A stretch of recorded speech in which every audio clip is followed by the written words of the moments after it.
What's up, everyone, and welcome back to What's Brewing. I'm Mark.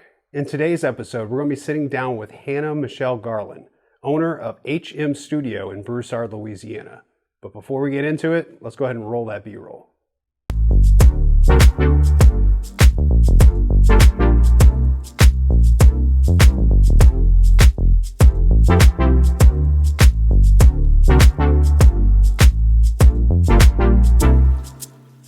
Hannah, thank you very, very much for sitting down with us today. Go ahead and just introduce yourself to everybody back home. Okay.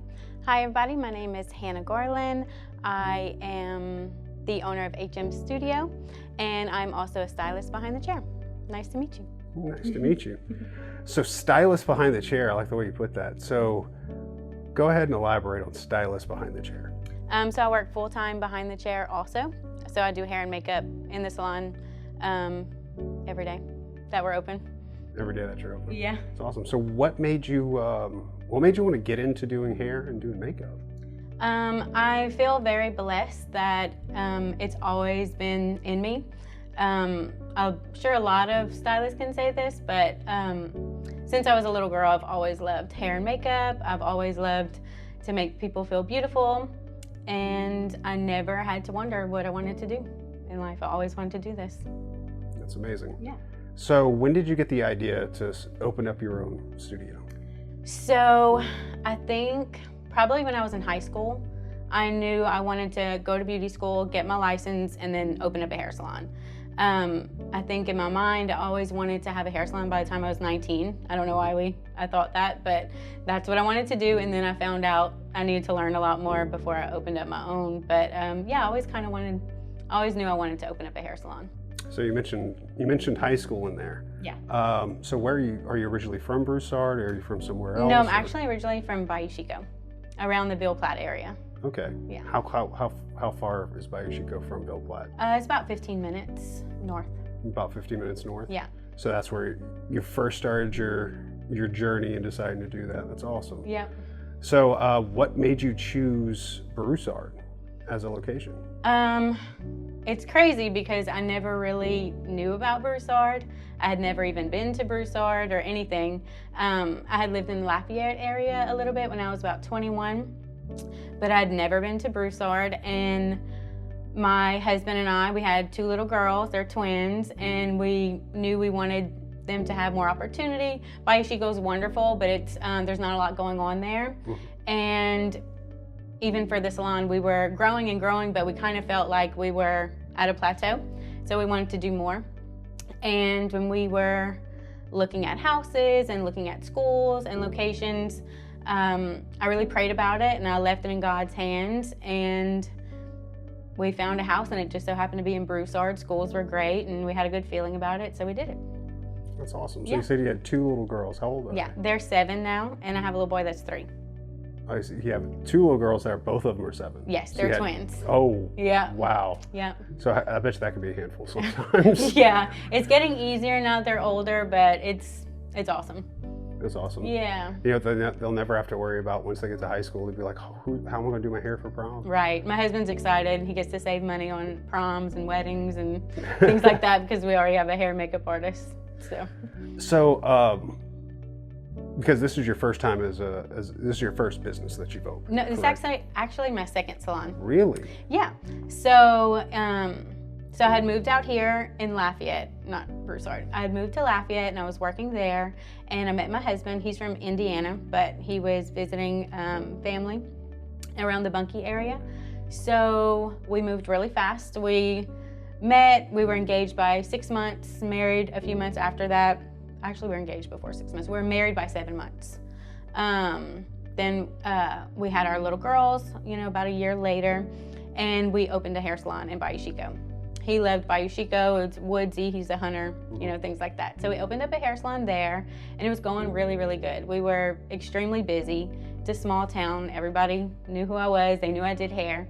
And I just felt like my kids and the salon and HM Studieaux in a whole was meant for more. We needed to share it with more people. And like I said, more opportunity for my girls. So that's when we started looking for an area, found Broussard, and I found I was pregnant for my little boy. So we decided to I decided to kind of hang back at home for a little while, take care of the girls. They were 2 when we found out I was pregnant for Asher. And it wasn't the right time to kind of jump back into work. I didn't know anyone here, anything at all. So once he was a little bit older and I was comfortable with like daycare and things like that, I thought it was a really good time. We had no clientele, no one really knew me, and if they did know me, they probably didn't know I did hair or anything. So it was a very big leap of faith. Well, that's a great, it seems to be working out amazingly. Yeah, it's going good. So I know this is where you guys are located, it's a newer, like strip mall kind of area. Yeah. So what made you choose the location here? Like, did it just pop up? It was right timing, right place, right time? Yeah, so since we moved here, I had been looking for the perfect place. A few times I thought I had found it, but it fell through. Wasn't the right time. I was trying to force it, I guess, to make it happen. And then whenever I had that real like gut feeling, that peace that, okay, now's the time, this building came about. And we live like 5 minutes down the road. My little girl's school is down the road. My little boy's daycare is down the road. So my husband works away a lot, so I need to be right there if they need anything. So I was like, this is perfect. And all eyes were on this area because it was just grass when we moved here 4 years ago. And so a lot of things are coming up. So I was like, that's a great spot. A lot of people are looking right there and it just feels good. Yeah, you mentioned something that's pretty big over here in Broussard. Right now there's a lot of growth happening. Yes. There's a lot of new things popping up. It seems like almost every week. Yeah, we had no idea that it was going to be like that. And it's awesome to like have a business or start a business that's in that same kind of energy. You know, same kind of like we're all starting up at the same time. We're all getting it going, all getting flowing, and it really like can help grow the community more.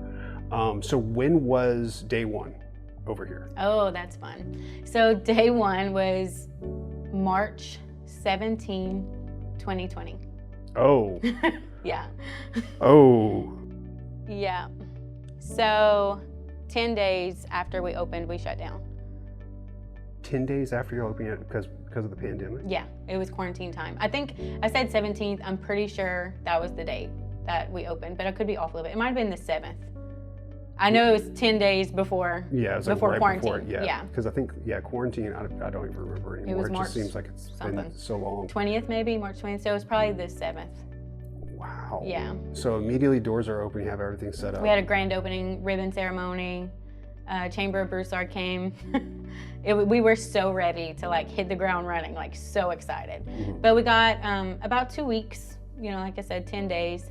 And I was so thankful for those 10 days because it was kind of like, it was amazing. We had a glimpse of what things were going to look like. And then we had to take a little break and that was okay. But it was just, I was really excited to be able to have those days. So when did you, after the pandemic, because there was no hairdressing, I mean, right. I remember, I'm going to do this and I think my aunt's going to be mad at me. I remember my aunt just being like, I need to go get my hair done. Like constantly throughout the whole entire pandemic, Yeah. I need to go get my hair done. So when were you able to open doors back up and start taking customers again? I don't even remember the day, honestly. Like one of the girls that works with me, she was here through it all. And I still say, when did we open up again? I don't really remember. It was phase 2. Okay. So probably August, September 2020? No, I think it was more the end of May. Oh, okay. I think it was more the end of May because I remember June being like exciting and good, different, very, very different. But we were in here in June. So I think it was beginning of May. Yeah, I mean end of May. Awesome. Now the reception back was pretty much people were just like probably nonstop booked because everybody. It was great. It was great for us. It was a blessing. Find the silver lining. It was really good, and we were able to learn about. Getting our name out there because it was a lot of planning and then being in a new area, not knowing a lot of people, marketing had to be a big deal. So we just kind of sat back and said, okay, what else can we do in the meantime? How can we stay connected to our future clients in the meantime? So what were some of the things that you did to try to keep that connection going? Social media is great for that, obviously. So we did like little hair challenges to where like, heat's bad for our hair. And as women, we're always blow drying, curling, flat ironing. We put heat a lot. So we did a little challenge like I don't know, 10 days with no heat or 2 weeks with no heat, and we all did it together. And like we had like a group for HM Studieaux. It's called HM Studieaux VIP. It's on Facebook. And so we kind of kept each other motivated there, talked about products, talked about makeup for when they did need it to go places, things like that. Just staying connected. Just staying connected. That's awesome. Is that group still live on Facebook? It is. So you heard that first. Go check out HM Studieaux VIP. Yeah. Go try to look it up. You can get all your tips from there. Yeah.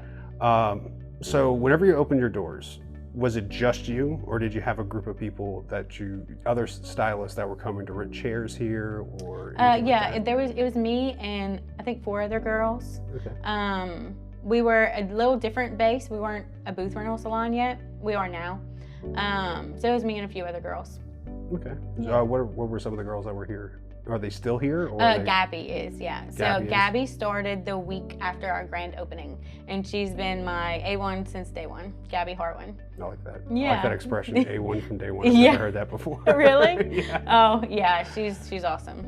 Awesome. That's great. So I was going through some of the social media posts. Okay. And you can tell you love what you do. Yeah. Right. There was one post I remember seeing. It was a woman had seemed like a terrible experience, and you seemed like you made her day. So if you can, just kind of elaborate why do you do what you do? She had a terrible experience, like before here. Like, what do you mean by a terrible experience?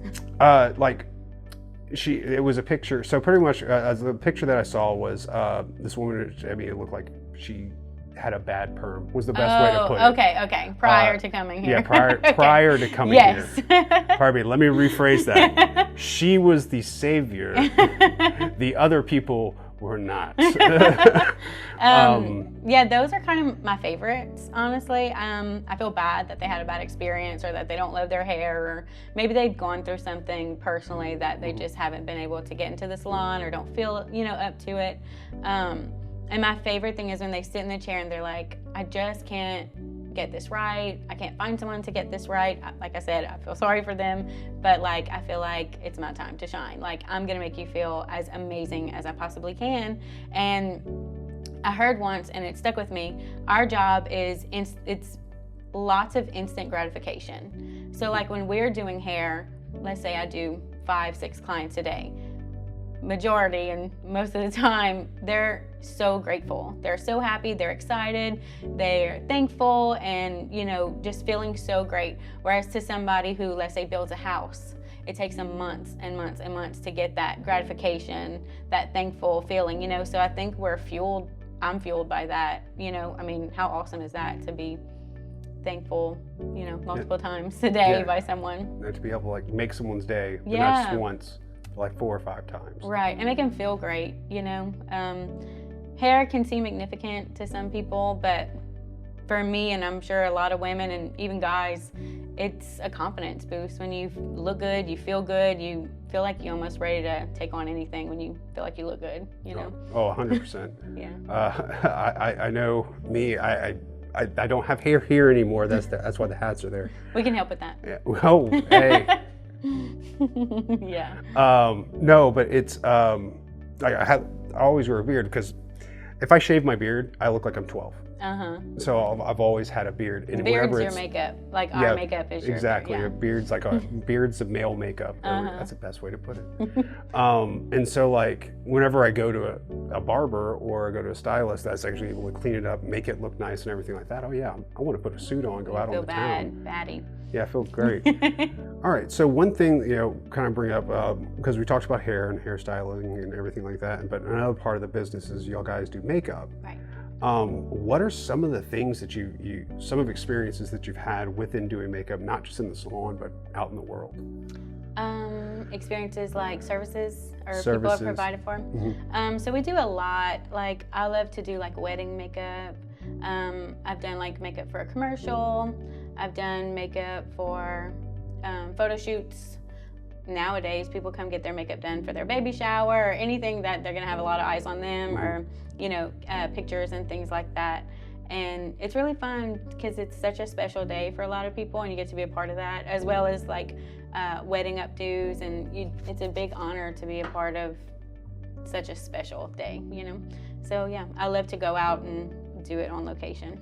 Do it on location. Yeah. So here's a fun question. Okay. What is the craziest amount of makeup you've had to do at one wedding? Like people? Probably 13. 13 people? Yeah. Yeah, 13 I think is the most hair I've done and the most makeup. Not all in one, but a lot of times when I do a wedding, it's hair and makeup. It's kind of nice because I've been doing hair for about 13 years now, and now a lot more people do hair and makeup, so it's kind of good. I love doing it all, but it's a lot, you know? Yeah. So that way I can focus a little more on the details of each thing. Okay, so we talked about weddings, we talked about makeup, we talked about hairstylists. So how many male clients do you have? I have more than you would think. Really? Yeah, I don't post a lot of the male clients because that's not really my target market. I'm speaking to the women. I love the moms, you know, it's kind of where we can relate a lot and things like that. I do a lot of guys' hair. Guys are picky. Yes, we are. Very picky, especially guys with curls and, you know, just they have a certain look they want to uphold. I don't know how many I actually have, but I do a few a week. You have a few a week? Yeah. Well, there you go. Yeah. So men, don't be scared. She knows how to cut your hair. Yeah. Don't be scared. We know it looks good. We know. Yeah. You got to understand, the ladies know what ladies are going to like on a men's haircut. Just saying. Yeah. But other than that, where are some of the best places that people can find your information to be able to come and book time with you? Okay. So we have a website. It's hmstudio.com. And you can look at all of our services are listed there, even pricing's listed there. You can book through our website, our phone number's there, things like that. We also post a lot on social media, so Facebook and Instagram, it's HM Studieaux, and we post a lot of things there. Google My Business, we're on Google, and those are our main ones right now. Gotcha. And the last question I want to have here is, if someone hasn't heard, and this is the first time maybe being exposed to hearing about HM Studieaux, what is one big takeaway you wish for them to have? I would love for them to feel comfortable, to feel like they had a blast and they felt like they really enjoyed their experience, they felt at home, and they felt like they looked great and that they really got just the best experience as a whole. Awesome. Well, Hannah, thank you very much for your time today. Yeah, thanks for having me. It was great getting to sit down and talk to you and learn a little bit more about your business. But like you said, go check her out on Facebook, Instagram, anywhere that social media exists pretty much. Also go check out our website. But that's going to do it for us here over at What's Brewing. If you liked what you see, go ahead and hit that like button. If you like and want to follow more and get to know more about what we're doing over here, go ahead and hit that subscribe button, and we will see you in the next one.